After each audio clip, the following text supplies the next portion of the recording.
I set up my listening table on the beach and almost immediately the police showed up, but they weren't here for me this time. Instead, they were following a man who was yelling at them. He commented on the table as he passed by, and I felt relieved when he didn't sit down, but minutes later he came back with a mango. He spoke in a rambling, nearly indecipherable way between bites and slurps, which made the conversation a challenge, and I wondered if he was even trying to be heard. I asked him to speak up several times, but he'd only raise his voice for a few sentences at a time before mumbling back into his mango, and yet this is what I caught.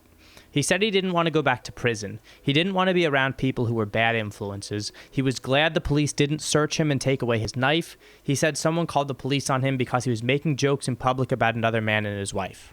I noticed I was making assumptions about the guy. It was easy to empathize with someone who'd call the police if they saw this guy yelling at them.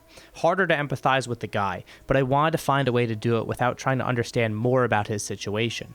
I wondered if someone might have misinterpreted his humor, or maybe someone else started it. He said he was glad he had free speech in this country to not get arrested for the joke.